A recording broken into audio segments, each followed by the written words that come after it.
보겠습니다. 마태복음 6장 33절입니다. 오늘부터 제가 신앙은 삶이라는 주제를 가지고 살펴가려고 합니다. 그래서 신앙의 삶이라는 것이 뭐냐라는 부분들을 이제 살펴가려고 합니다. 그리고 우리가 다시 한번 우리가 진지하게 고민하셨으면 좋겠어요. 우리가 정말 말씀 앞에 우리 자신들을 세우고 우리가 신앙의 초보, 연륜을 다 떠나서 직책을 다 떠나서 신앙의 초보, 여러분 우리의 직책이 우리의 신앙을 보장해 주지 않습니다. 제가 목사잖아요. 제가 목사라는 저의 직책이 저의 신앙을 보장해 주지 않습니다. 그래서 어린아이처럼 다시 신앙의 초보, 우리 자신을 쳐서 목종하면서 우리 자신들이 하나님 앞에 더 서는 은혜가 있기를 원합니다. 그래서 신앙의 삶입니다. 우리가 많이 들었지 않습니까? 많이 듣고, 근데 많이 무너져 있는 영역이 이 영역이기도 합니다. 그래서 같이 보겠습니다. 마태복음 6장 33절입니다. 같이 한번 읽겠습니다. 그런즉 너희는 먼저 그의 나라와 그의 의를 구하라. 그리하면 이 모든 것을 너희에게 더하시리라. 아멘. 그래서 이 말씀이 어떤 의미의 말씀인가에 대한 부분들을 좀 찾아가려고 합니다. 그래서 오늘은 신앙의 삶입니다라고 하고 있는 그 첫 번째 시간으로서 우리가 신앙의 삶이라고 하고 있는 것을 세 가지 근거를 통해 좀 보려고 합니다. 세 가지 근거를 통해서 우리가 보게 되면 신앙의 삶이라는 것을 부인할 수가 없습니다. 신앙의 삶이라는 것을 우리는 부정할 수가 없습니다. 그러면 신앙의 삶이라는 게 뭐냐? 그러니까 우리가 코람데오라는 말도 있어요. 이거는 종교 교육자들이 이게 하나님 앞에서 하는 말이거든요. 그러니까 우리는 신앙의 삶입니다. 그러면 뭐 거짓말하지 않아야 돼, 뭐 훔치지 않아야 돼, 아니면 다른 사람을 용납해야 돼. 너를 힘들게 하는 사람 있잖아. 너를 이렇게 비난하는 사람 있잖아. 근데 똑같이 비난하지 말고 그 사람 용서해야 돼. 그 사람을 품어야 돼. 그럼 우리는 몇 가지 지엽적인 것들을 생각하기 쉽습니다.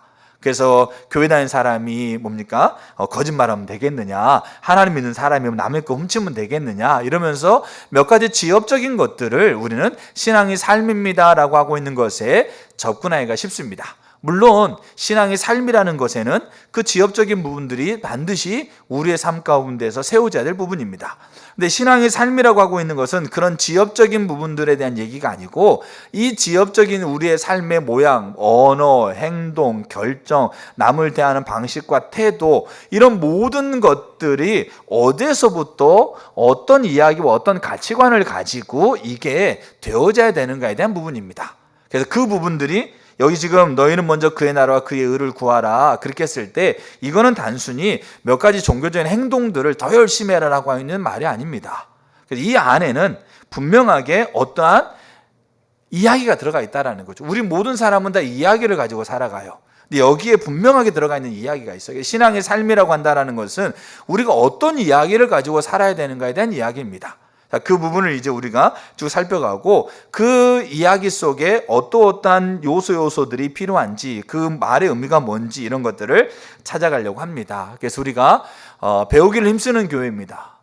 어린아이처럼 정말 우리가 말씀이 그러하다면 그 말씀을 상고하고 그 말씀을 연구하고 그 말씀대로 살고자 하는 어린아이처럼 우리가 성경적인 가치관을 배워야죠.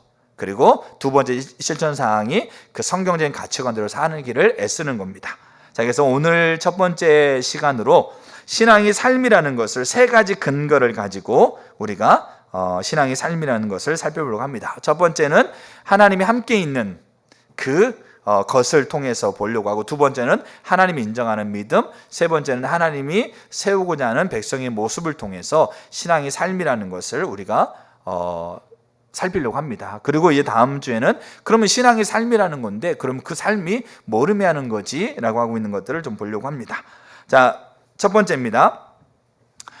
하나님께서 우리와 함께하고 있는 것을 우리가 살피면 신앙의 삶이라는 것을 우리는 분명하게 인정할 수가 있습니다. 여러분, 창세기 1장부터 3장까지는 굉장히 중요한 성경입니다.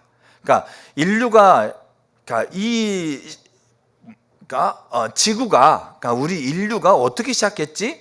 그리고 우리가 지금 현재 이 모습은 또 왜 이런 모습이 되었지? 그러니까 이 모습에서 그럼 더 이렇게 나아지는, 더 어떻게 보이게 되면 더 행복하고 더 만족한 모습으로 어떻게 되어질 수 있지? 라고 하고 있는 가장 근원적인 것을 우리에게 보여주고 있는 게 창세기 1장부터 3장에 나와 있습니다.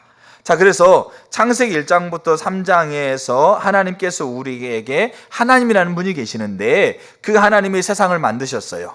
근데 그 하나님이 세상을 만드시는데 그 세상을 만드는 가장 근원적인 이유가 뭡니까? 세상을 만들어 놓고 자기 스스로 야, 참 잘 만들었다. 와, 내가 생각해도 대단하게 만들었는데 라고 자기 스스로 자화자찬하려고 만드신 것도 아니고 세상을 만들어 놓고 이제 너네 내가 만들었으니까 너네 열심히 이제 이렇게 노력해 가지고 나를 뭡니까? 내가 원하는 거를 내 필요를 채워. 이렇게 만드는 것도 아니고 그러면 하나님이라는 존재가 계셨는데 그 존재가 태초에 아무것도 없는 그 시간조차도 없는 그때에 하나님이 이 세계를 이 세상을 왜 만드셨는지 왜 만드셨을까요?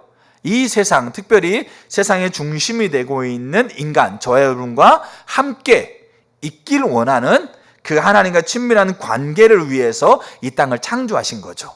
근데 하나님께서 그래서 이 땅을 창조하시고 하나님이라는 분이 그 위대하시고 영광스러우신 그 하나님이 사람과 함께 있는 것을 목적하셨고 사람과 함께 있는 것이 어떻게 사람과 함께 있을까라고 하고 있는 것을 나타내주고 보여주고 있는 게 창세기 1장부터 3장이에요. 그렇게 하나님이 내가 너를 그렇게 만들었어. 너와 함께 있으려고 만들었어. 그리고 너와 함께 있는 거는 이렇게 해야 돼 라고 가르쳐 주는 거죠. 근데 그 만들었던 인간이 하나님과 함께 있는 것을 거부하면서 하나님을 떠났던 이야기가 거기에 들어있는 거예요. 자, 창세기 이제 성경 2장 한번 보겠습니다. 자, 이제 여기 이제 성경을 오늘 좀 많이 읽을 거거든요. 여기 자막을 한번 보시게 되면 자, 창세기 2장 7절. 자, 보세요. 여호와 하나님이 땅의 흙으로 사람을 지으시고 생기를 그 코에 불어 넣으시니 사람이 생명이 되니라. 이 사람의 이름이 뭡니까? 이 사람의 이름이 아담이라는 사람입니다. 자, 그래서 이제 아담은 인류의 대표입니다. 하나님이 아담만 만드시는 게 아니고 그 외에도 하나님이 사람을 창조하고 만드신 부분이 있으신 거예요. 그리고 아담을 통해서 더 이제 아담과 하와를 통해서 이제 인류가 계속 이제 생성이 되어지는 거죠. 근데 이 아담은 첫 번째 하나님이 만드신 인류의 대표로서의 사람이에요. 근데 그 아담을 만들어 놓고 자, 2장 8절 한번 보세요. 2장 8절. 지금 우리가 신앙은 삶이라고 하고 있는 것이 부정할 수 없는 중요한 명제, 중요한 거라는 것을 우리가 지금 살펴가고 있는 거예요. 첫 번째 살펴가고 있는 근거는 하나님이 함께 있는 것에 이걸 통해서 보는 겁니다. 자, 2장 8절을 보게 되면 여호와 하나님이 동방의 에덴에 동산을 창설하시고 이게 무슨 동산입니까? 이게 에덴 동산입니다. 자, 그 지으신 사람을 거기 두시니라. 여기 그 지으신 사람이 누굴 얘기하겠어요? 아담을 얘기하는 거예요. 여러분, 우리가 잘 봐야 될 게 뭐냐면 아담을 창조했을 때 아담은 에덴 동산 안에 있지 않았어요. 하나님이 동방의 어느 장소인지는 몰라요. 그렇지만 에덴이라고 하고 있는 곳에 동산이라고 하고 있는 것은 어떤 지낼 수 있는 공간이라고 보시면 돼요. 그 공간을 만드셨어요. 근데 이 공간은 뭘 상징하냐면 하나님이라는 분이 갖고 있는 모든 지혜와 모든 능력을 이 집약되어 있는 곳이에요. 그래서 이곳은 하나님 자신을 완벽하게 누릴 수 있는, 다른 말로 하게 되면 하나님과의 완벽한 함께 있는 곳을 상징하는 거예요. 그래서 이 에덴 동산이 결국 어디로 의미하고 있는 거죠? 결국 영원한 하나님의 나라를 상징하고 있는 것과도 같아요. 근데 그렇게 하나님과 완전한 연합, 완전히 함께 있는 곳을 만들어 놓으시고 그 다음에 그 지으신 아담을 어떻게 하신 겁니까? 그쪽으로 들여보내신 거예요. 알겠죠? 들여보내십니다. 자, 보내놓고 그 다음 뭐라고 그러게? 2장 16절. 2장 16절을 보게 되면 자, 이제 아담을 에덴 동산으로 들여보냈어요. 이 에덴 동산은 하나님과 완전한 함께 있는 이 공간인 거죠. 자, 그러면서 16절에 뭐라고 그러냐면 여호와 하나님이 그 사람에게 명하여 이르시되 동산 각종 나무의 열매는 네가 임의대로 먹되. 그 말은 이 하나님과 함께 완전하게 함께 있는 것, 하나님 자신을 완벽하게 누릴 수 있는 공간에서 네가 마음껏 나와 함께 있으면서 나를 마음껏 누려라. 내가 너한테 주는 것을 마음껏 네 마음대로 마음껏 누려라. 그래서 네가 이곳에서 영원토록 나를 누리는 곳에서 영원토록 네가 있어라 라고 얘기하고 있는 거예요.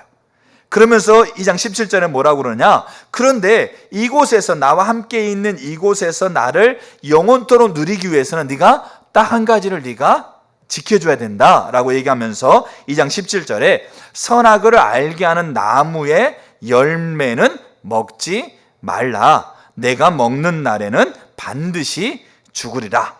그러면서 뭘 얘기하시는 거죠? 그 동산 중앙에 두 가지 종류의 나무가 있었어요. 하나는 선악을 알게 하는 나무, 하나는 생명나무. 그래서 하나님이 세상을 창조하시면서 인간을 하나님 만드셨을 때 인간의 생명을 영원히 사는 존재로 만드신 거예요. 근데 여기 보시게 되면 선악을 알게 하는 나무 열매는 먹지 말라고 하는 거죠. 먹으면 어떻게 된다고요? 죽는다고요.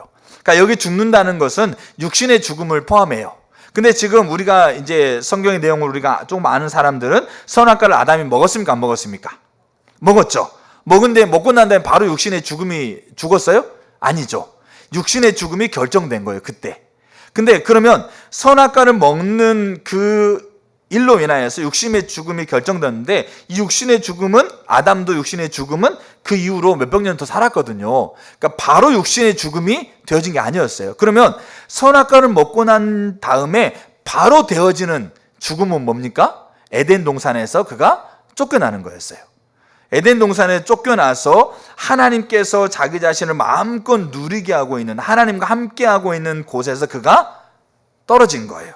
그 말은 무슨 말이냐면 지금 하나님이 하나님과 함께 있는 것에 대한 것들을 아담에게 얘기하면서 내가 너와 함께 있기 위해서 이 모든 걸 만들었어. 그리고 특별히 나와 함께 있는 완벽한 공간으로서 이 공간을 만들었어. 그리고 너를 이 공간 안에 둔 거야. 근데 이 공간에서 네가 마음껏 나를 누려. 마음껏 내가 너한테 주고 있는 것을 마음껏 네가 혜택을 마음껏 누리면서 나와 함께 있어. 근데 여기에서 네가 나와 함께 계속 영원토록 있으려면 너는 선악을 알게 하는 나무의 열매를 먹지 말아야 돼.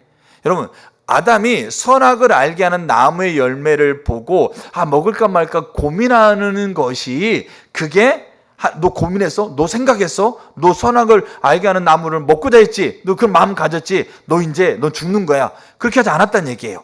그 말은 무슨 말이냐면 그가 선악을 알게 하는 나무의 열매를 먹느냐 안 먹는 자의 선택이 그가 죽느냐 사느냐의 선택이었다라는 거예요. 그것을 생각하고 그것을 바라보는 것이 아니라 그것을 하느냐 하지 않느냐의 선택이 그가 에덴에서 지속적으로 하나님과 함께 있으면서 하나님의 주시는 것들을 마음껏 누리느냐 그렇지 않으면 죽음으로 인해서 에덴에서 쫓겨나느냐라고 하고 있는 것을 결정하는 기준점이었다는 얘기예요. 뭐가요? 그것을 하느냐 하지 않느냐. 다른 말로 하게 되면 삶이 그의 에덴에서의 머무느냐 에덴 밖으로 쫓겨나느냐에 대한 기준점이었다는 얘기예요. 자, 이게 하나님께서 함께 하시는, 여러분 하나님은 이 땅에 예수님이 이 땅에 오셨잖아요. 하나님 자신이 이 땅에 오셨지 않습니까? 그 예수님의 이름을 뭐라고 가르쳐 주셔서 우리에게 두 가지로 가르쳐 주셨어요. 하나가 예수, 또 하나가 임마누엘. 예수는 그가 자기 백성을 죄에서 구원할 자다. 임마누엘은 하나님이 너희와 함께 있다. 그러니까 이것을 하나님은 세상에 선언하고 계시는 분이에요. 근데 이 선언하고 있는 함께 있는 그 길이 뭐냐? 길이 선택이라는 거죠. 특별히 에덴 동산에서는 선악을 알게 하는 나무의 열매를 먹지 않는 것을 선택함으로 이 아담은 에덴에서 하나님과의 완벽한 함께 있음을 누리게 되는 거죠. 근데 우리가 알다시피 너무나 가슴 아픈 사실은 아담이 선악을 알게 하는 나무 열매를 먹는 것을 선택합니다. 그러므로 아담이 에덴에서 쫓겨나게 되는 거죠. 그게 죽음이에요. 하나님의 생명을 누리지 못하고 하나님과 함께 있지 못하는 상태로 전락해버리는 것이 죽음이에요. 자, 보세요. 하나님과 함께 있는 것에 창조의 이야기에서는 우리가 분명하게 볼 수 있어요. 자, 그 다음에 또 하나, 두 번째. 아담이 지금 에덴에서 지금 쫓겨났어요. 그 말은 뭐겠어요? 하나님이 함께 있는 것을 지금 할 수 있는 상태입니까? 상태가 아닙니까? 할 수 없는 상태죠. 쫓겨났다는 말, 죽었다니까요. 그러니까 육신의 죽음은 그 이후로 400년인가 더 이상을 아담이 살아요. 그러니까 그 이후로 400년, 500년 뒤에 지난 다음에 아담이 육신의 죽음을 겪어요. 근데 문제는 뭐냐면 이가 이미 에덴이라고 하고 있는 동산에서 이미 쫓겨난 사실로 인해서 이미 에덴이 가지고 있는 상징에서 그가 제외당했다는 걸 의미하고 있는 거죠. 그가 그 상징, 에덴이 가지고 있는 상징을 누릴 수 없는 상태가 됐다는 걸 의미하고 있는 거예요. 자, 근데 잘 보세요. 그러면 하나님이 이렇게 에덴에서 그가 하나님과 함께 누리고 있는 곳을 만들고 그 안에 있으면서 하나님과 함께 있었는데 이가 이제 그 하나님과 함께 있는 걸 누리지 못하고 쫓겨났어. 그러면 쫓겨난 사람을, 아담을 대표로 해서 쫓겨난 이 인류를 하나님이 방치했을까요? 하나님 무관심하게, 야, 괘씸하니까 너는 이제 필요 없어라고 괘씸하니까 방치했을까요? 아니면 하나님이 뭔가 다른 길을 제시해 줬을까요? 어떻게 생각하세요? 뭔가 다른 길을 제시해 줬어요. 그게 하나님의 긍휼이었어요. 하나님의 긍휼과 자비하심으로 우리를 사랑하신 하나님께서 그렇게 에덴에서 쫓겨나가고 있는 아담, 인류에게 하나님이 하나님과 함께 있는 길을 제시해 준 거죠. 다른 길을. 그게 뭐냐? 그게 제사예요. 가인과 아벨이 창세기에 4장 5장 가면 가인과 아벨의 얘기가 나오는데 그때 첫 제사가 나오거든요. 근데 가인과 아벨이 그가 스스로 만든 게 아니고 하나님이 아담에게 가르쳐 주신 제사를 아담을 통해서 배우면서 가인과 아벨이 드린 거예요. 그래서 가인은 믿음으로 들었다고, 아벨은 믿음으로 들었다고 돼 있죠. 근데 자 보세요. 그러면 에덴에서 쫓겨난 인간에게 하나님은 다시 하나님과 함께 있는, 하나님이 긍휼의 하나님이시고 그 인간을 사랑하셨기 때문에 그들을 방치할 수가 없는 거죠. 그들을 그냥 하나님의 생명을 누리지 못하는 이 타락하고 이 처참한 상태 가운데 두는 것을 하나님의 사랑이 도저히 견딜 수가 없는 거예요. 그러니까 하나님이 그들에게 다시 길을 가르쳐 줬어요. 그래서 그게 제사인데, 제사를 오늘날 말로 하면 뭐냐면 그게 하나님을 떠나 있는 자들이 하나님과 다시 화목하게 될 수 있는, 물론 근본적인 십자가를 우리가 다 전제하고 얘기하는 겁니다. 그 길을 제시해 줬는데 그 길이 뭐냐면 요한일서 1장 9절, 우리가 만일 우리 죄를 뭐하면, 자백하면 저는 미쁘시고 의로우사 모든 불의에서 우리를 깨끗게 하고 우리와 함께 있는다.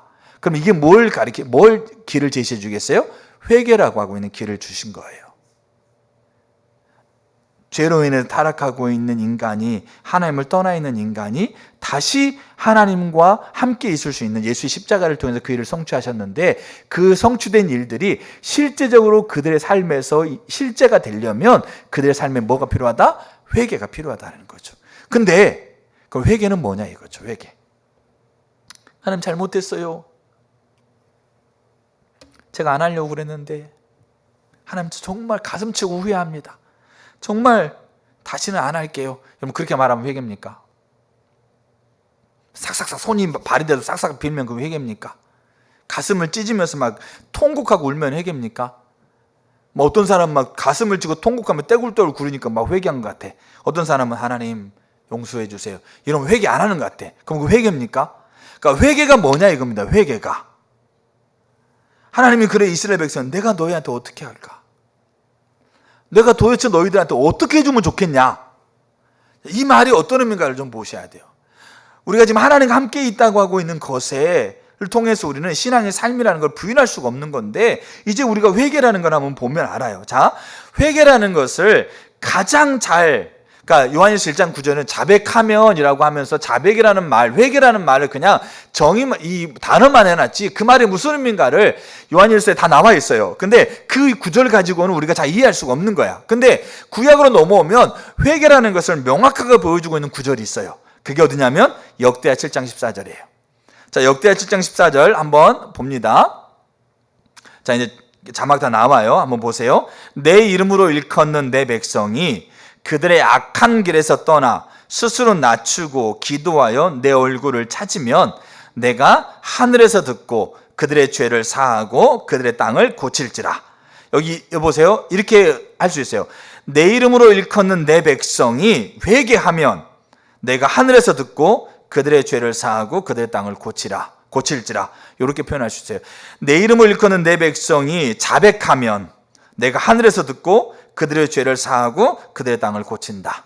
이렇게 표현할 수 있어요. 그래서 여기 안에 이 중간에 있는 이 네 가지가 회개가 담겨져 있는 네 가지 중요한 요소란 얘기예요. 그럼 네 가지 중요한 요소가 뭐예요?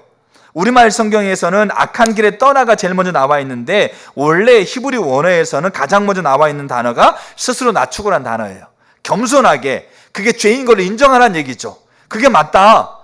다른 사람이, 저 사람이 잘못해가지고 내가 그렇게 반응할 수밖에 없었는데, 근데 저 사람이 잘못이 아니고 그게 내 죄였다라고 하고 있는, 내 잘못이었다라고 인정하는 거잖아요. 그러니까 기도하면서 하나님 내가 그것이 잘못이었고 하나님께 제가 용서를 구합니다. 그리고 하나님 저를 용서해 주세요. 그렇게 하나님 앞에 구하고, 그리고 하나님 얼굴, 하나님 목적을, 하나님 자신을 찾는 자리로 돌아서서 뭐 하라는 거예요? 그 다음에 그 길에서 떠나라는 거예요. 그 길에서 벗어나라는 거예요. 그 길에서 돌아서라는 얘기예요. 그게 회개예요. 하나님이 지금 가르쳐주고 있는 제사는 단순히 짐승 잡아가지고 불에 태워가지고 드리면 하나님이 내 죄를 용서해주는 그거 아니에요. 짐승을 잡으면서, 짐승을 죽이면서, 짐승을 불에 태우면서 거기에 내가 올라가 있다는 얘기죠. 내가 말하고, 내가 행동하고, 내가 결정하고 있는 것들이 하나님의 가지고 있는 하나님의 기준에 떠나 있는 걸 인정하고, 하나님 제가 저의 모습입니다. 하나님 저를 불쌍히 여겨주세요라고 기도하면서 하나님 자신만을 목적으로 하고, 다시는 제가 그 일 앞에 서지 않겠다라고 하고 있는, 그리고 실제적으로 제가 그 일 앞에 있지 않겠다라고 하고 삶을 돌이키는 그 의미를 담는 의식으로서의 제사인 거였어요. 그게 이어져서 예수 그리스도를 통해서 이제 완전한 제사를 이루고 나서 이제 우리에게 하고 있는 게, 더 이상 우리는 제물을 잡아가지고 제사를 드리지 않아요. 근데 여전히 우리는 우리의 몸을 제물로 드려야 돼요. 바울로마서 12장에 나와 있는 거, 너의 몸을 하나님 기뻐하는 예배로 드려라. 너의 몸을 매 순간마다 제단 위에 올려놓고 불에 태워라. 이렇게 얘기하고 있는 거죠.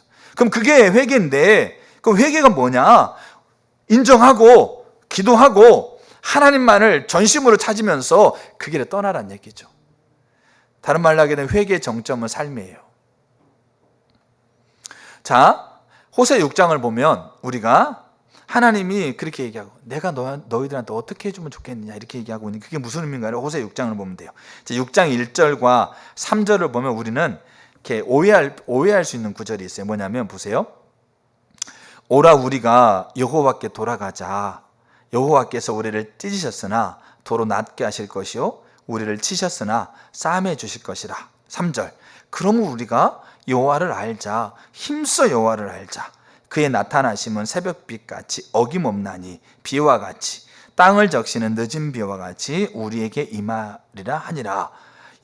이 구절만 보게 되어지게 되면 4절에 하나님 뭐라고 하냐? 에브라임아 내가 너에게 어떻게 하랴? 유다야 내가 내게 어떻게 하랴? 이게 하나님이 내가 너희들한테 어떻게 해줬으면 좋겠어 하고 있는 이 문장이 이해가 안 돼요. 왜냐하면 이 1절과 3절을 보게 되면 이런 것 같아요. 정말 우리가 하나님께 돌아가야 됩니다.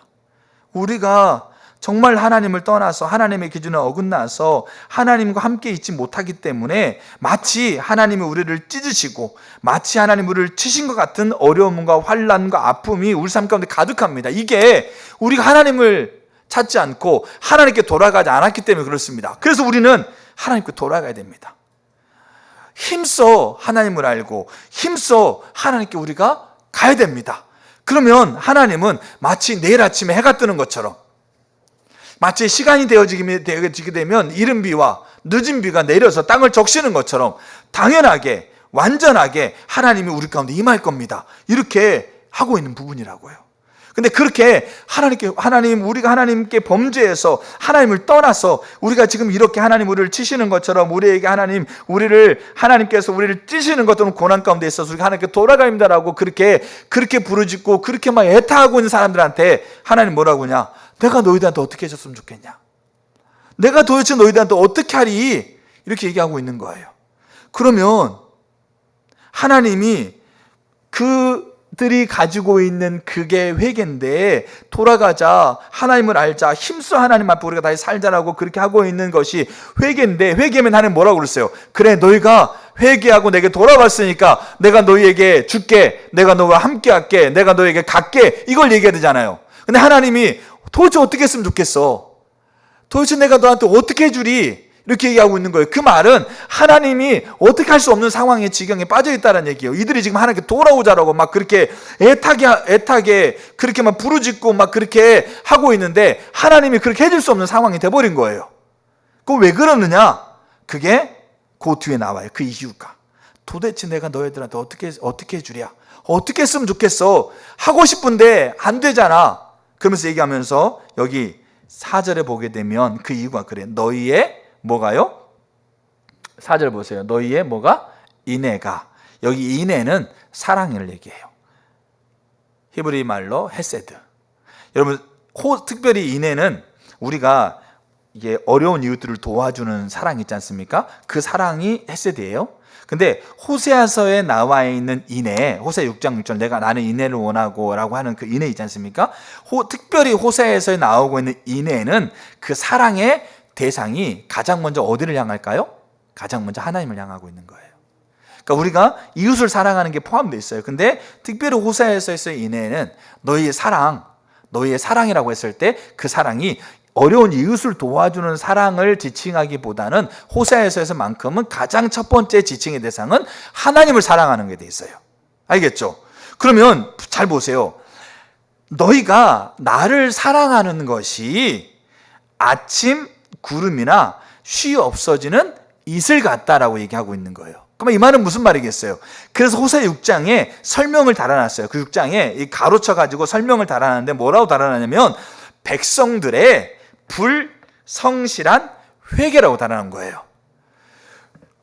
우리가 하나님 앞에 죄를 졌고 하나님의 기준에 떠나서 지금 우리가 이 고난과 아픔과 하나님과 함께 있지 못한다. 하나님께 돌아가자.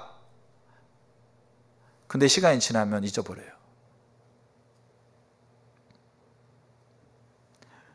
하나님을 알자. 힘써 하나님께 돌아가자. 그러면 하나님이 우리 가운데 내일 아침에 해 뜨는 것처럼 하나님께 우리 가운데 임할 거야 라고 하면서 그 다음 잊어버려요. 하나님 그렇게 얘기하는 거죠. 내가 도대체 너희한테 어떻게 해주리? 그들은 회개했다고 하는 거예요. 막 눈물을 흘리고 콧물을 흘리고 막 떼굴떼굴 굴기도 하면서 가슴을 치면서 내가 정말 죄졌다. 내가 정말 나쁜 놈이다. 정말 내가 못된 놈이다라고 정말 하나님의 기준 앞에 떠났다라고 그렇게 하나님 앞에 막 철철 울고 막 가슴을 치고 통회하고 하는데 좀 지나서 잊어버려요. 하나님 그래 내가 너한테 어떻게 해주면 좋겠냐? 해줄 수가 없는 거잖아. 해줄 수가. 그렇게 이들이 진정으로 하나님께 회개했다고 한다면 하나님은 세상을 창조할 때부터 우리와 함께 있기를 위해서 그 하나님이 하지 않아도 될 그 세상을 창조하시고 하나님이 그렇게 하나님을 대적하고 하나님을 부인하고 하나님의 길에 떠난 자들에게 긍휼과 자비로 그들에게 길을 제시해줘서 그들이 그렇게 그 회개 합당한 길도로 오면 그럼 뭐 하겠어요? 하나님이 내가 너희들이 어떻게 할까? 이게 아니고 마치 기다렸다는 듯이 그들에게 다가가셔서 그들을 싸매시고 그들을 안으시고 그들과 함께 있으면서 그들을 이끌어 가실 거 아니에요. 근데 하나님은 이들에게 너희의 인애가 나를 사랑하는 것이 그냥 아침에 안개 폈다가 해만 뜨면 사라지는 것처럼 야고보 사도 그렇게 얘기를 해요. 이 불성실한 여기는 뭐라고 그러느냐? 우리가 아침에 거울을 보는데 우리 얼굴에 똥이 묻었어요. 우와 지저분하다. 저 엄청나게 더러운데 그걸 돌아서 잊어버리는 거예요. 그 똥 묻은 얼굴 가지고 살아가. 만나서 인사하고 얘기하고 대화하고 밥 먹고 뭔 냄새지? 그래서 살아가. 그 다음 저녁에 와서 또 보니까 똥이 묻었어. 나 아침에 똥 묻었는데 깜빡했네. 그 똥을 뗄 생각하지 않고 뭡니까? 돌아서 잊어버리는 거예요. 마치 거울을 보고 거울 속에 자기 모습에 오물이 묻어있는 걸 보면서도 돌아서 잊어버린다. 여러분 그게 이들의 회개였어요. 불성실한 회개. 하나님께 질문하는 거죠. 여러분 이 질문을 하나님께서 우리한테 안 한다고 생각하세요? 저 여러분들한테 이 질문을 하나님이 안 한다고 생각하세요? 이사야 호세아 때 이들에게만 한다고 생각하세요? 바리새인들에게만 한다고 생각하세요? 내가 너희들 어떻게 해줄까? 도대체 어떻게 하면 좋겠느냐? 이렇게 얘기하고 있는 이 질문이 오늘 저 여러분들에게 하나님이 안 한다고 생각하세요? 그럼 착각이에요. 왜냐? 회개는 반드시 회개 합당한 열매가 맺혀지는 거예요. 돌아서서 잊어버리고 여러분 물론 우리가 연약하기 때문에 우리가 회개했던 부분이랄지라도 우리 연약하기 때문에 우리의 삶에서 동일한 부분에서 넘어질 수는 있어요. 근데 그 넘어지는 거에 대해서 무책임하게 아니면 그 넘어지는 것에 대해서 무감각하게 그렇게 대하는 것은 그거는 회개가 아닙니다. 그렇게 하나님 잘못했어요. 정말 제가 나쁜 놈이네요. 하나님 제가 정말 후회합니다. 여러분 그건 회개입니까? 여러분 그거는 하나님 모르는 사람도 해요. 인생이 지나가면 되어보면 다 그러잖아요. 야, 내가 정말 젊었을 때 이렇게 살았는데 정말 나 후회한다? 그럼 그게 회개입니까? 하나님 다 그럼 그들과 함께 있는 겁니까? 여러분 이건 아니죠. 성경이 우리에게 분명히 얘기하고 있는, 부인할 수 없는 게 뭐냐면 하나님이 함께하고 있는 것의 삶이 분명하게 제시되고 있다는 거죠. 자, 그리고 나서 이제 회개하면서 하나님과 함께 있으면서 그 다음에 지금 저는 하나님과 함께 있는 걸 보는 거예요. 그 다음에 우리가 우리의 삶에서 우리가 말하고 행동하고 하는 것에 뭘 얘기하냐면 하나님의 길을 얘기를 해요. 우리가 자녀한테도 믿음의 부모는 자녀한테 뭘 가르치겠어요? 하나님의 뜻은 이거야. 하나님의 의도는 이거고 하나님의 마음은 이거야 라고 가르치잖아요. 이야기하잖아요. 그게 우리가 가지고 있는 이야기인 거죠. 근데 그걸 가르치고 이야기하는 거예요. 자, 근데 문제는 예수님이 그 가르치고 이야기하는 것에 대해서 하시는 말씀이 있어요. 그게 거짓 선지자에 대한 얘기예요. 거짓 선지자. 자, 보세요.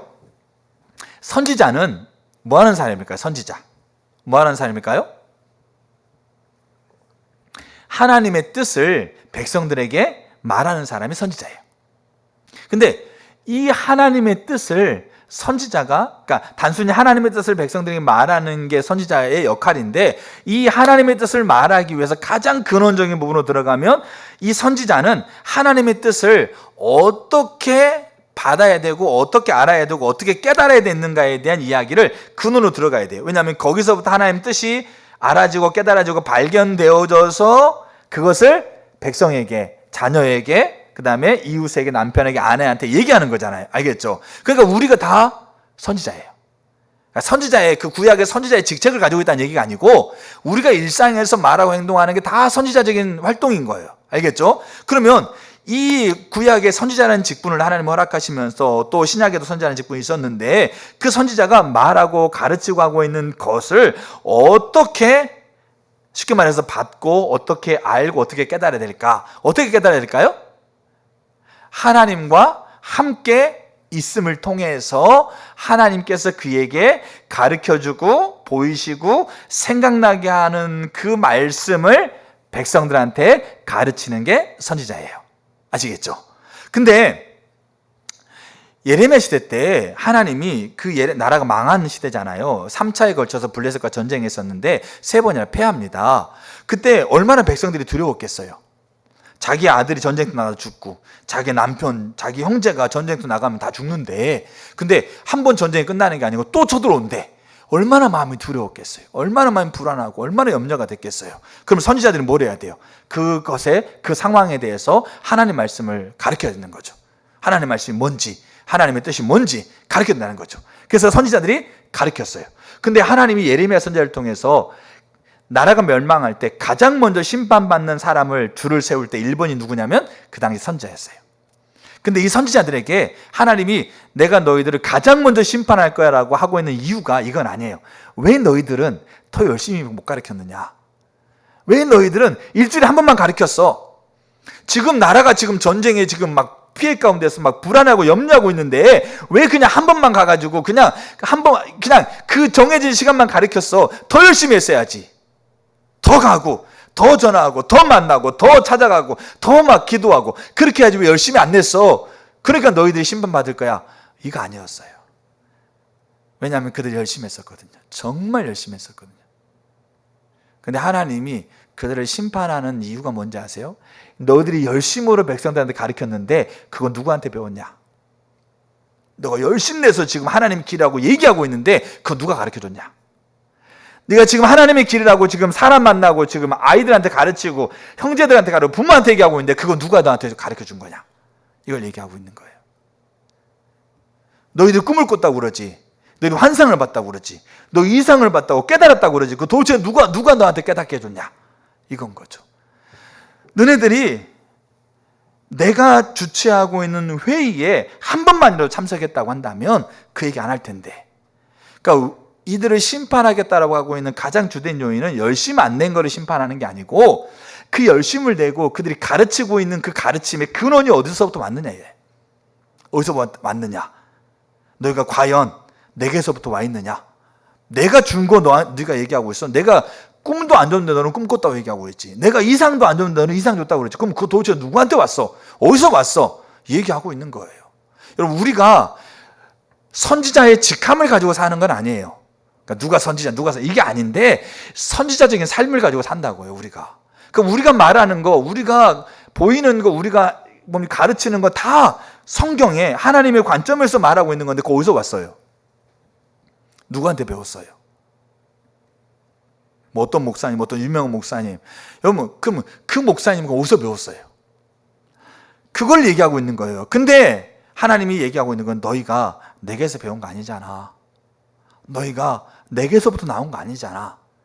너희들이 내게 있는 곳에 와서 나와 함께 있는 것이 되었다고 한다면 그러면 그거 얘기 안 할 건데, 이런 얘기죠.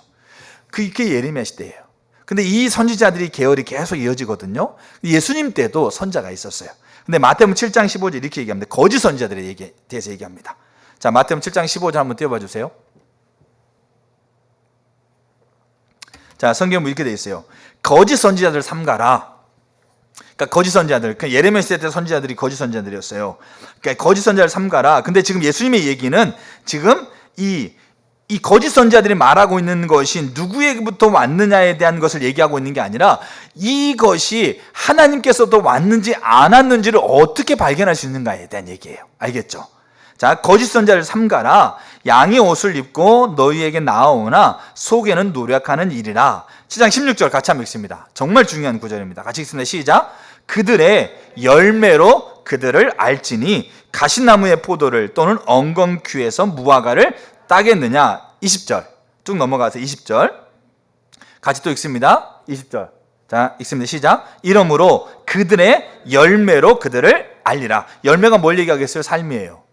그 말은 뭐냐면 예레미야 시대 때는 너희가 지금 도대체 누구한테 배웠어? 그 근원에 대한 얘기라고 한다면 예수님은 지금 이들의 근원이 다 하나님에게서 왔다고 얘기하죠. 하나님의 뜻이라고, 하나님의 지혜라고 얘기하죠. 그럼 이들이 하나님의 지혜인지 아닌지를 그럼 뭐로 볼 수 있느냐? 뭐로 볼 수 있다고요?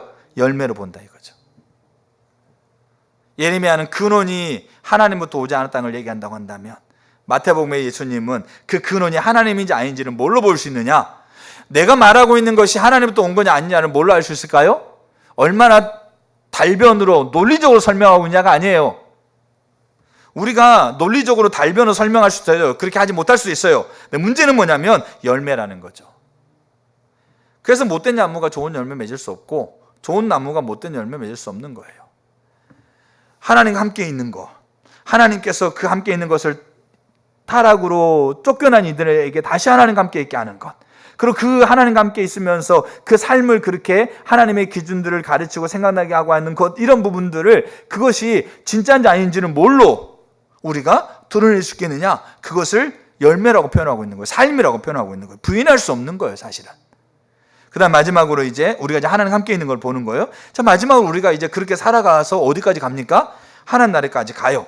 그럼 하나님 나라에서 우리가 신랑 대신 그리스도에 우리가 뭐로 우리가 그 옆에 서겠어요? 신부로 선다는 얘기예요. 그러면 우리 시아버지는 누굽니까? 남자든 여자든 다 신부입니다. 그러면 우리의 시아버지는 뭡니까? 하나님이 되시겠죠. 그러면 이게 요한계시록 19장에서 우리가 그 나라에서 혼인잔치가 이루어지는 거죠.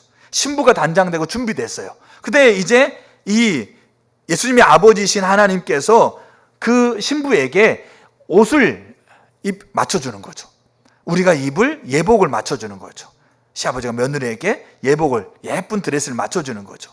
근데 성경에서요, 우리가 신부로서 준비되어져서 이제 그 나라 가서 혼인잔치에서 아들 예수님과 그 다음에 신랑된 예수님과 함께 그 옆에서 우리가 신부로서 우리가 혼인잔치 하는데 그때 입을 예복을 하나님이 우리에게 입으라고 허락해주고 맞춰주는데 그 예복이 뭐냐를 성경은 이렇게 표현하고 있어요.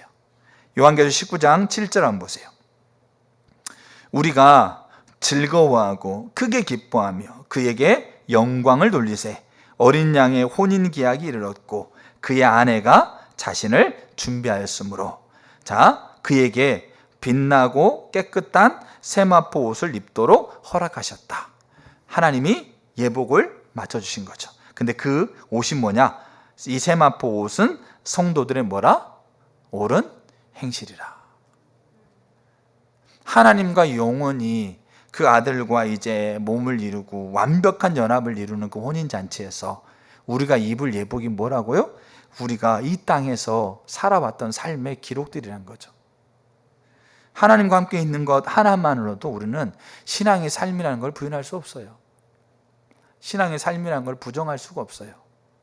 몇 가지 지엽적인 것을 안 해? 뭐 이런 개념들이 아니고 이 신앙의 삶이라는 것이 어떤 이야기인지를 우리가 잘 이해할 필요가 있는 거죠. 자, 이게 첫 번째. 두 번째, 우리가 예수님이 그렇게 얘기를 하셨어요. 제자들을 보면서 믿음이 없는 세대야, 믿음이 적은 세대야, 내가 이 땅에 다시 올 때 믿음을 보겠느냐, 이런 얘기 하세요. 그만큼 우리가 이 땅의 삶을 살아가면서 하나님께서 보시는 게 믿음입니다. 근데 문제는 뭐냐면 다 믿는다고 그래요. 바리새인도 믿는다고 그러고, 서기관도 믿는다고 그러고, 소경도 믿는다고 그러고, 또 예수님의 제자들 믿는다고 그러고, 다 믿는다고 그래요. 근데 문제는 뭐냐면 개인이 믿는다고 생각하는 바가 중요한 게 아니에요. 알겠죠?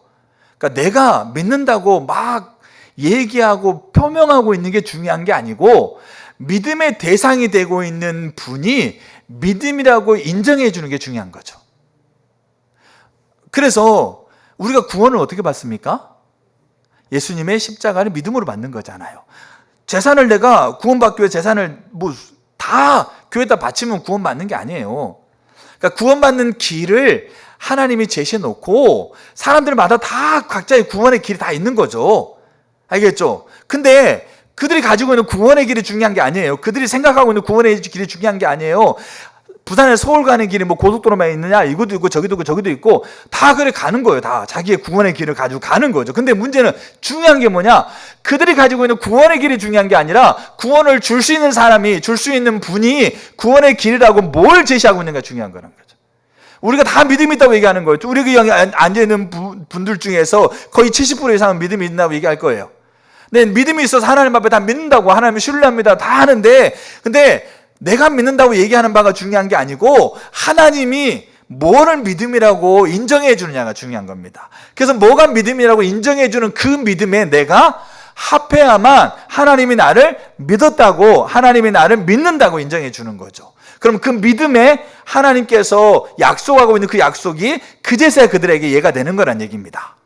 그러면 우리는 성경에 찾아야죠. 그럼 하나님은 뭘 믿음이라고 얘기하지? 하나님은 뭘 믿음이라고 인정해 줬지? 우리가 그걸 찾아야 돼요. 그러면 우리는 성경에서 예수님이 이제 하나님으로서 이 땅에 오셨잖아요. 오시면서 예수님이 성경에 여러 구절에 걸쳐서 이렇게 얘기했어요. 너의 믿음이 너를 치료했다. 너의 믿음이 너를 구원했다. 라고 하고 예수님이 그 어떤 대상의 사람들에게 믿음이라고 하고 있는 걸 인정해주는 장면을 찾아보면 돼요. 근데 그 장면을 찾아보면 똑같은 공통점이 하나 보인다는 얘기예요. 자, 그 대표적인 예를 우리는 마가복음 5장에서 한번 보겠습니다. 이 마가복음 5장은 혈류증을 앓고 있어요. 12년 동안 혈류증은 몸에서 피가 그치지 않는 거거든요. 저주예요. 그 당시에는. 부정한 거예요. 근데 문제는 뭐냐면 그냥 오늘하고 달라요. 성경, 그 당시 구약의 율법의 이 가치에 살았기 때문에 부정한 사람은 물론 하나님께 예배드린 제사드린 자리에 못 들어갔어요. 근데 더 심각한 건 뭐냐면 부정한 사람을 부지불식간에 만진 사람도 일정 기간 동안에는 하나님의 제사를 드릴 수가 없는 거예요. 그들은 하나님 앞에 안식일에 제사를 드리지 않는 것은 그들은 죽음과 다 같았거든요. 근데 부정한 사람을 내가 그냥 의도치 않게 만진 것만으로도 그들은 일정 기간 동안 그 제사를 못 드리는 거예요. 그래서 부정한 이 질병, 나병이라든지 이런 부정한 질병들은 그래서 격리했던 거죠. 근데 격리가 안 된 아주 경미한 걸 할지라도 그들은 지나다니면서 어떤 책임, 그 부정한 질병을 가지고 있는 사람들 어떤 책임을 가져야 되냐면 자기가 걸어가면서 뭘 해야 돼요? 사람이 막 많잖아요. 그러면 자기가 스스로 외쳐요. 나는 부정합니다. 나는 부정합니다. 나는 부정한 사람입니다라고 자기 자신을 알려줘야 돼. 왜냐하면 부죽부식간에 지나다니다가 나를 만지면 그 사람 부정해가지고 예배 못 드리게 하고 제사 못 드리게 하는 책임을 그가 그 저주를 더 감당해야 되니까 그렇게 격리돼서 아예 그냥 굴 속에 살아야 되든지 아니면 마을에 지내더라도 돌아다닐 때는 거리를 나갈 때는 나는 부정합니다. 부정합니다. 누가 다가와서 나는 부정합니다라고 자기 자신을 얼마나 수치스럽겠어요. 얼마나 정서적으로 얼마나 피폐해지겠어요. 몸도 아프지, 마음도 아프지, 관계적으로 깨져 있지. 근데 그 부정한 질병은 누구에게서 온 거라고 생각했어요? 하나님의 저주라고 생각했지. 완전하게 생각, 감정, 환경, 뭐 관계, 영적인 부분까지 완전하게 피폐한 거죠. 근데 그게 12년이 걸렸어요. 이거를 고치고자 이 여인이 의사를 찾잖아요. 근데 안 돼. 근데 마가복음 5장 27절에 뭐라고 돼 있냐면 이렇게 돼 있어요. 예수의 뭐를 들었다고요? 소문을 들었다. 이 소문은 두 가지예요. 하나, 첫 번째, 예수라는 사람이 있는데 모든 각색 질병을 고쳤다더라. 귀신을 쫓아냈다는 소문. 두 번째, 그 예수가 우리 마을에 온다더라. 아니면 그 예수가 어디에 온다더라. 이게 여인의 마을인지 아닌지는 몰라요. 그렇기 때문에 두 가지 소문이에요. 그게 예수라는 사람이 모든 질병을 고쳤다더라. 두 번째, 그 예수가 어디에 온다더라. 때로는 우리 삭개오는 자기 마을로 온다는 소리를 들었어요. 알겠죠? 온다더라. 자, 그래서 성경의 구절, 이 마가라는 사람이 쓰고 있는 단어 한마디 한마디를 잘 보셔야 돼요. 무리 가운데 끼어 뒤로 와서 그의 옷에 손을 대니, 왜 그렇게 손을 댔냐면 이는 내가 그의 옷에만 손을 대어도 구원을 받으리라 뭐 했다고요? 생각했다고요. 그러니까 예수의 소문을 들었던 거죠. 낫게 한다더라, 온다더라. 그럼 이제 뭐라고 그래요? 아, 내가 예수님한테 가가지고 만나서 뭐 이렇게 기도는 못하더라도 그냥 그 뒤에 살짝 예수님의 옷자락 하나만 만져도 내가 가지고 있는 이 저주의 질병이 낫겠구나 생각한 거죠. 집에 생각했어요. 예수님이 그날에 왔는데 계속 주여, 예수님이 옷자락을 만져도 저는 나을 거라 생각합니다. 주님, 저는 그렇게 생각합니다. 주님, 예수님이 고치시는 분입니다. 주님, 저를 생각합니다. 주여, 저를 고쳐주세요. 주여, 저를 고쳐주세요. 그렇게 예수님이 뭐 3일을 머물든 30일을 머물든 3년을 머물든 300년을 머물든 그게 생각하면서 거기서 기도하고 있었어요. 그럼 그게 믿음입니까? 그럼 그게 믿음이냐고요. 하나님이 인정해 준 믿음입니까? 그럼 그 여인이 고침받습니까? 근데 예수님이 인정하고 있는 34절에 따라 너의 믿음이 너를 구원했다 이렇게 얘기하고 있잖아요. 그러면 예수님이 얘기하고 있는 믿음은 뭐냐 이거죠. 뭡니까? 물이 예수님이 갔을 때는 많은 사람이 예수를 쫓아다녔어요.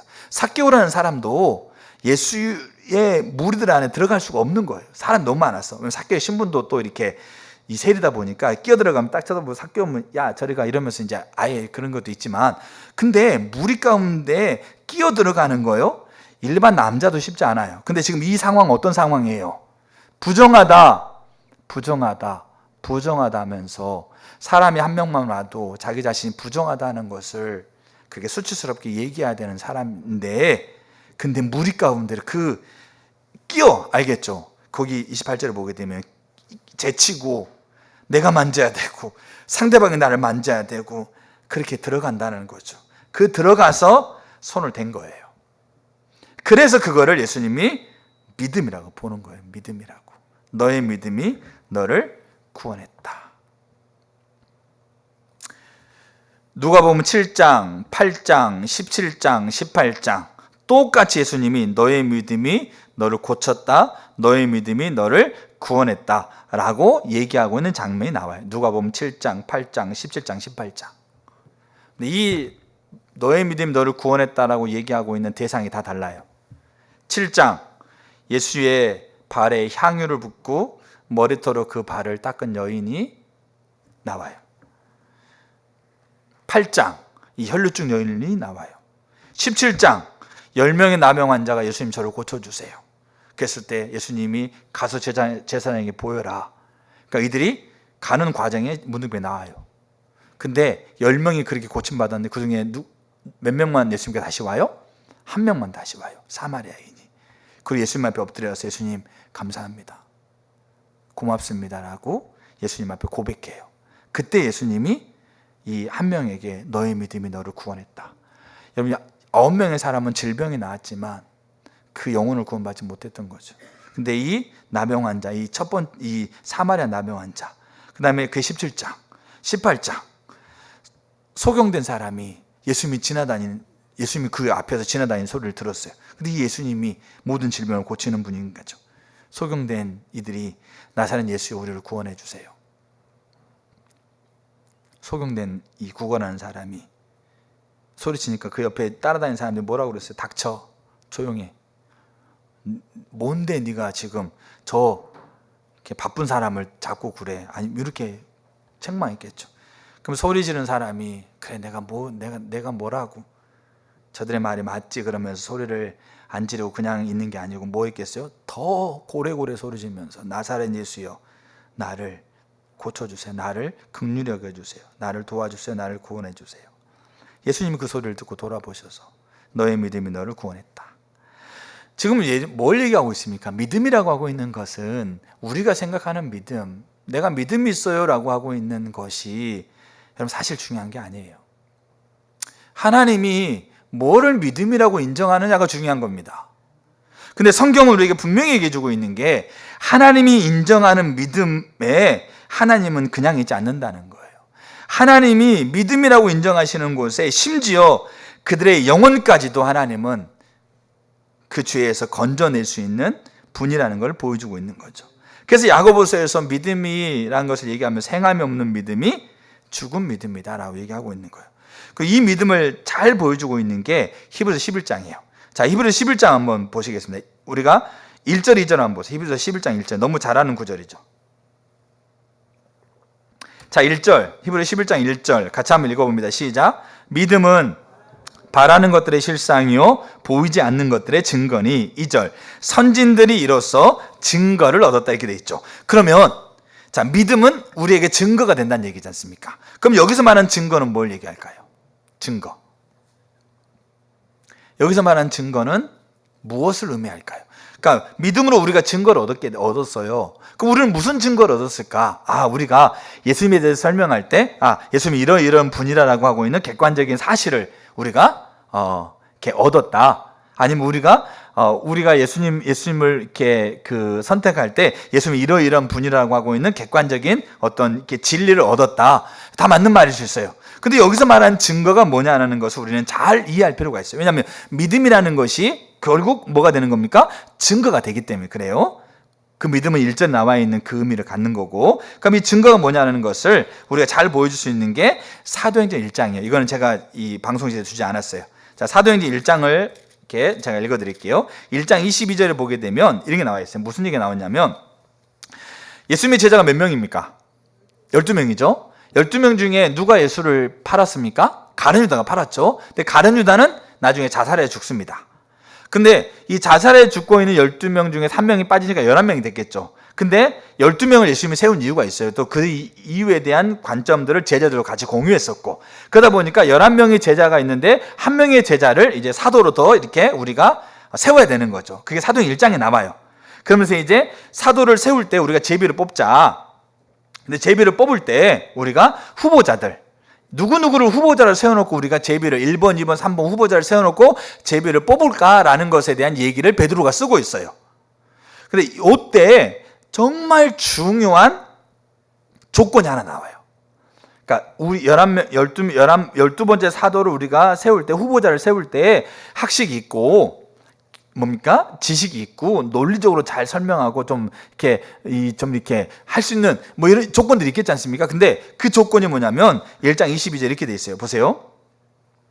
자, 이러함으로 요한의 침례 세례로부터 우리 가운데 21절이 그럽니다. 올려가신 날까지 주 예수께서 우리 가운데 출입하실 때, 그러니까 예수님이 이제 공생의 사역에 우리가 함께 하셨을 때 22절에 보게 되면 항상 우리와 함께 다니던 사람 중에, 이게 결정적인 조건이에요. 어떤 사람이냐면 우리와 함께 다닌 사람이에요. 다른 말을 하면 우리와 똑같이 삶을 산 사람이에요.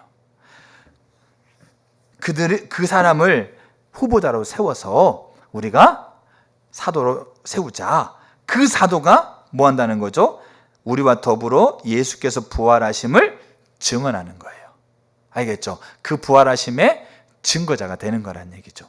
그러면 히브리서 잘 보세요. 히브리서 11장에 나와 있는 선진들이 이로써 증거를 얻었다라고 했을 때 이 증거는 뭘 가리킬까요? 이 증거는 히브리서 11장 우리가 뭐라고 얘기합니까? 무슨 장? 믿음장이라고 얘기를 해요. 아브라함, 모세, 뭡니까? 바울, 뭐 이런 에노 이런 사람들이지 않습니까? 그 시대와 환경과 상황에서 믿음으로 살았던 사람들의 모습을 쭉 기록하고 있어요. 그리고 마지막 쯤 가서 세상이 그 사람들을 감당하지 못했다. 왜냐하면 세상이 이들이 살아가고 있는 가치를 모르기 때문에 그들이 선택하고 있는 것에 대한 가치를 인정하지 못했다, 이런 얘기인데, 그러면 결국 이들이 가졌던 증거는 뭘까요? 증거. 단순히 말이 아니에요. 단순히 예수님을 잘 논리적으로 설명하는 이 사실을, 객관적인 사실을 내가 지식으로 습득한 걸 얘기하는 게 아닙니다. 그럼 뭘까요? 아브라함이나 바울이나 에녹이나 아니면 그 뒤에 수없이 많은 사람들이 예수님 믿는 것 때문에 때로는 산으로 가야 되고요, 예수님 믿는 것 때문에 굴수로 도망가야 되고요, 자녀 교육도 안 되고요, 경제생활도 안 되고요, 그냥 쫓겨나가지고 이해할 수 없는 환경이 닥치고 어려움 닥치고 힘도 닥쳐요. 물론 그렇게 힘들게 않게 사는 분도 계세요. 근데 믿는다는 이유만으로 그렇게 삶에서 그렇게 고난당하고 핍박당하고 이해할 수 없는 환경 가운데 처해 있는 사람들이 수두룩하다는 얘기죠. 근데 그들이 그 삶을 살게 되는 증거가 뭐라는 거죠? 믿음으로 가능했다는 얘기예요. 내가 왜 이 삶을 사느냐에 대한 증거가 어디서 나왔느냐? 믿음에 나왔다는 얘기예요. 그 말은 믿음이라고 하고 있는 것은 우리에게 증거가 되어지는데, 이 증거는 단순히 예수를 잘 설명하는 것에만 그치는 게 아니고, 내가 왜 이 삶을 살아야 되는가?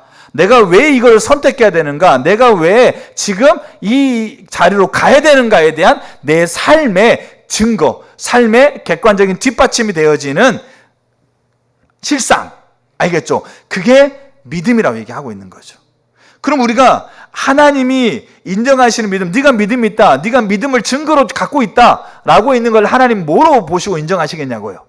그들이 진정으로 믿음으로 증거를 가지고 있으면 이 증거가 그들의 삶에서 산으로 가도 들로 가도 굴속으로 들어가도, 내가 하고 있는 사업이 그냥 쫄딱 망해도, 그래도 내가 그 자리에서 내가 선택하고 있는 그것이, 내가 가지고 있는 믿음이 가지고 있는 증거가 그 삶을 드러내주고 삶을 결정해주고 있는 그 뒷받침이라고 하고 있는 것을, 그러면 그 삶에서부터 역순으로 돌아오게 되면, 그럼 내가 내 삶의 자리에서 갖고 있는 그 모습이 역순으로 돌아오게 되어지게 되면 어떤 증거를 가지고 있었는지, 그 증거가 어디서부터 시작됐는지를 그 역으로 돌아오면 금방 보이지 않습니까? 그 말은 뭐냐? 우리가 믿음이라고 얘기하고 있지만 내 삶의 현장에서 자리자리에서 되어주고 있는 것이 내가 믿고 있는 것을 증거를 보여주고 있다는 얘기죠.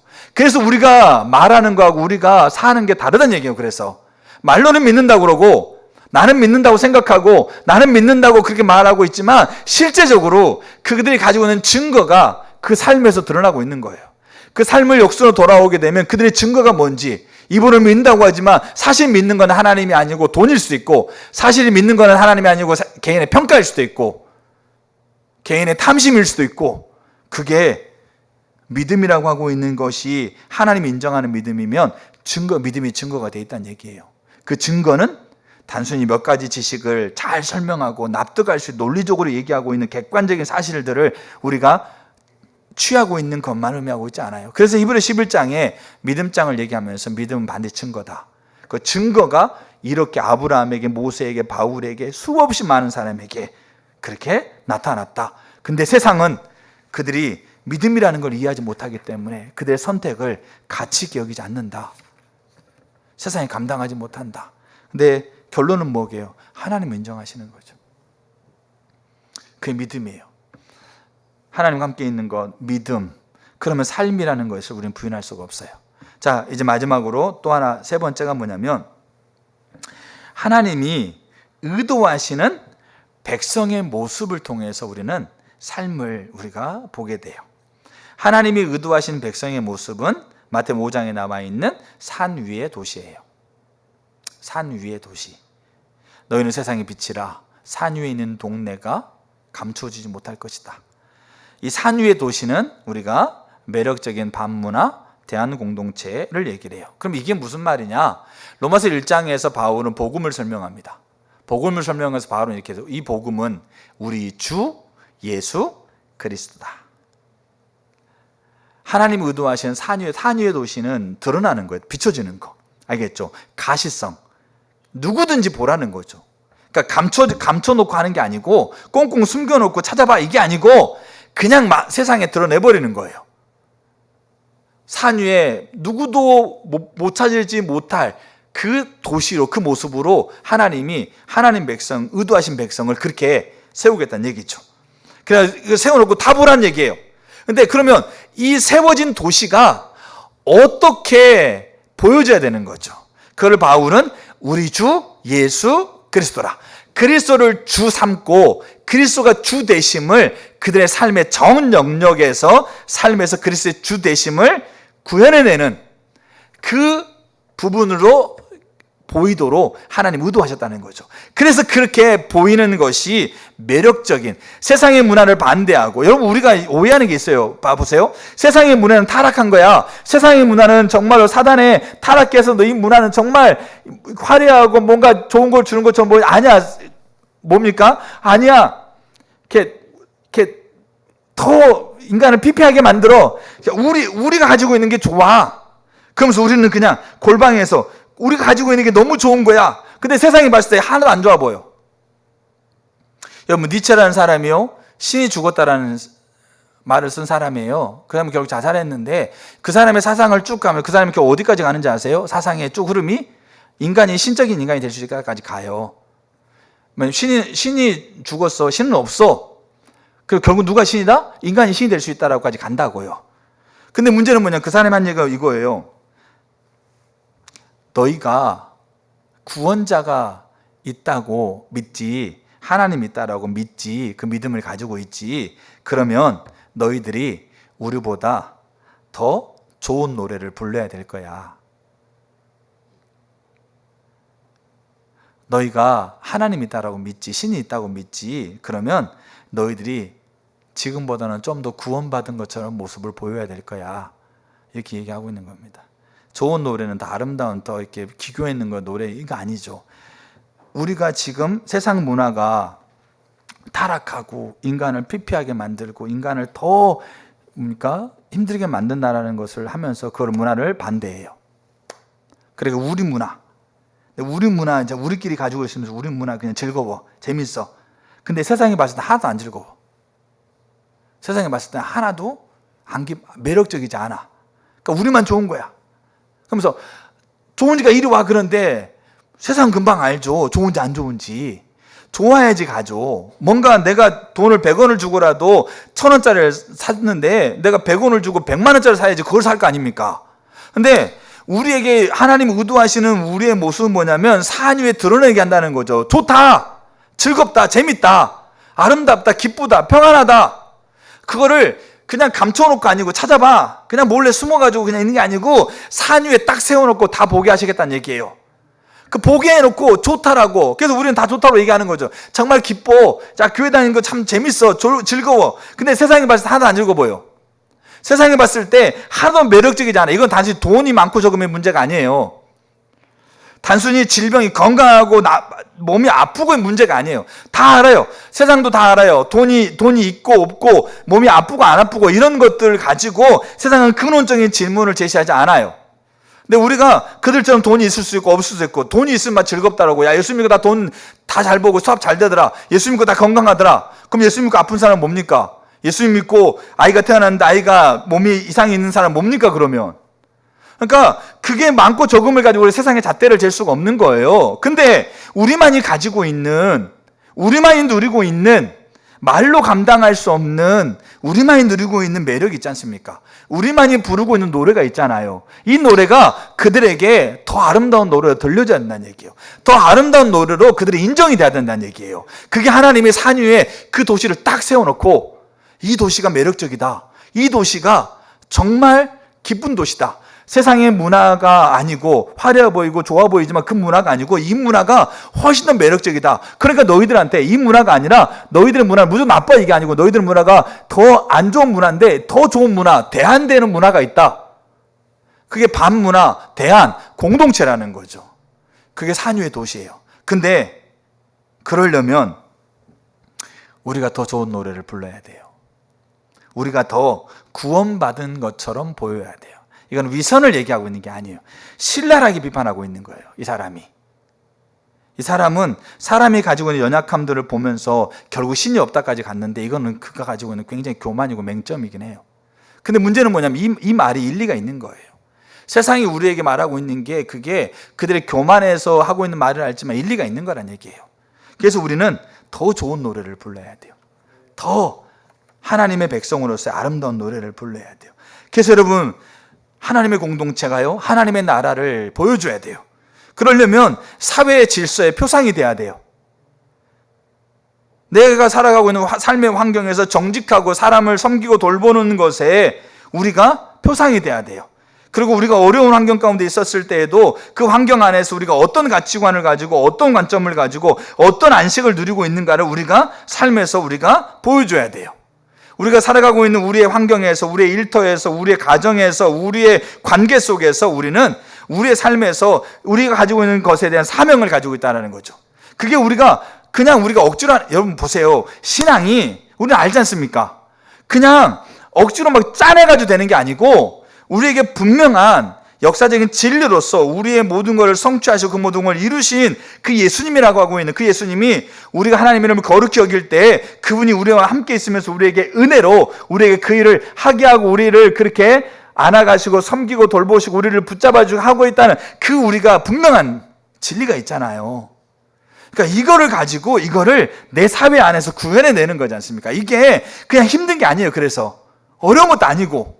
근데 문제는 뭐냐면 그렇게 살아가고 있는 신앙의 삶이라고 하고 있는 방향 자체가 다르기 때문에 이게 어려운 거예요. 그러니까 서울로 올라가려고 하면서 부산으로 내려가고 있는 거를 자꾸자꾸 생각하니까 힘든 거예요. 근데 우리가 부산으로 내려가고 있는 방향에서 우리가 그 이야기의 흐름을 따라서 우리가 가면서 우리의 삶을 세워가는 것이 그게 자연스러운 거예요. 근데 우리는 그게 아니라 우리는 지금까지 다른 이야기를 가지고 살면서 이것들에 대한 것들을 얘기하려고 하니까 어려운 거예요. 힘든 거예요. 근데 성경은 우리에게 우리 주변의 이웃들을 섬기고 돌보고 그다음 우리의 삶 안에서 책임성을 가지고 더 신실하게 더 베풀고 이런 하나님 나라의 도래. 그래서 이제 성경 한 구절만 읽고 오늘 마칠 텐데, 자, 신명기서 4장 한번 보세요. 신명기 4장. 분명하게 하나님이 계약을 재경신하면서 모세를 통해서 이렇게 얘기를 해요. 4장 6절, 너희는 지켜 행하라. 너희들끼리 골방에 들어가가지고 너희들끼리 손들고 춤추면서 있어라, 이런 얘기 하지 않았어요. 너희는 지켜 행하라. 그럼 여기 지켜 행하라는 것은 어디에서 지켜 행하라고 그랬을까요? 교회 안에서 너희들이 일터나 친구들과 놀 때나 그때 아니고 그냥 교회 안에서 그렇게 너희들이 모여 있을 때 예배 드리고 할 때 그냥 그렇게 내 기준에 있어, 이게 아니에요. 지금 신명기는 뭘 가리킨 겁니까? 이스라엘이 철저하게 우상으로 철저하게 하나님을 대적하고 있는 그 문화의 정점인 가나안 땅에 들어갔을 때 얘기한 거죠. 거기서 지켜 행해라, 이거예요. 그 문화를 지키는 게 아니고 하나님의 관점에서 그 하나님의 기준을 지켜 행해라. 그러면 뭐라고 그러냐? 그래라. 산유의 도시에 대해서 설명하고 있는 거예요. 이것이 여러 민족 앞에서 너희의 지혜요, 너희의 지식이라. 그들은 가나안에 살고 있는 여러 민족을 얘기를 해요. 이 모든 규례를 듣고 이르기를 이 큰 나라 사람은 과연 지혜와 지식이 있는 백성이로다 하리라. 본다라는 거죠. 그리고 7절, 우리 하나님 여호와께서 우리가 그에게 기도할 때마다 우리에게 가까이 하심과 같이 그 신이 가까이 함을 얻은 큰 나라가 어디 있느냐. 8절, 오늘 내가 너에게 선포하는 이 율법과 같이 그 규례와 법도가 공의로운 큰 나라가 어디 있느냐. 무슨 말이겠어요? 그들이 가지고 있는 문화와 우리가 가지고 있는 문화가 보이니까 그 문화를 비교했을 때 비웃는 거죠. 너희들이 정말 신이 있다라고 믿는다면 너희들은 우리보다 더 아름다운 노래, 더 즐거운 노래를 불러야 될까라고 한껏 손가락질하면서 비웃고 있는데, 정작 봤더니 그들이 가지고 있는 문화보다 훨씬 더 즐겁고 아름다운 노래를 부르고 있는 거죠. 그럼 어떻게 되는 겁니까? 그러면 처음에는 모를 수 있어요. 근데 여러분, 사람들이 살아가면서요, 반드시 겪는 것 중에 하나가 뭐냐면 우리가 생각하지 못하는 일들을 겪게 돼 있어요. 그걸 우리는 위기라고 얘기를 해요. 알겠죠? 모든 사람들은 자기가 전혀 생각하지 못했던 일을 겪어요. 내가 아이를 낳으면서 이 아이를 키울 거를 생각이나 했겠어요? 내가 결혼하면서 이 남편과 살 걸 생각이나 했겠냐고요? 내가 결혼하면서 내가 이 시어머니 앞에 살 걸 생각이나 했겠냐고요? 생각조차 못했던 일들이 일어나게 돼 있어요. 그 말은 무슨 말이냐면 내가 딛고 있는 문화의 기반이 흔들릴 때가 있다는 거지. 흔들릴 때가. 근데 내가 딛고 있는, 그래서 그 문화의 기반이 흔들릴 때 그 문화의 기반에 뭐를 딛고 있느냐가 분명하게 드러나요. 우리가 똑같이 흔들려요. 똑같이. 알겠죠? 똑같이 흔들리는데 우리가 딛고 있는 문화가 그들이 딛고 있는 문화보다 우월하다는 것이 보여지는 거죠. 그래서 그럼 이들이 딛고 있는 문화가, 이들이 딛고 있는 판이 단단한 것처럼 보여요. 돈 있고 명예 있고 건강 있고 막, 그러니까 단단한 것처럼 보이는데 흔들릴 때, 무너질 것처럼 보일 때, 그때 이들은 불안한 거예요. 걱정된 거예요. 염려되는 거예요. 뭐 우울하는 거죠. 죽을 것 같은 거죠. 근데 내가 지금 이 문화가 흔들린 거로도 죽을 것 같은데 나보다도 훨씬 막 지진 막 그냥 아예 다 무너질 것 같은 문화 그 상황에서도 든든하게, 의연하게 그렇게 서고 있는 거죠.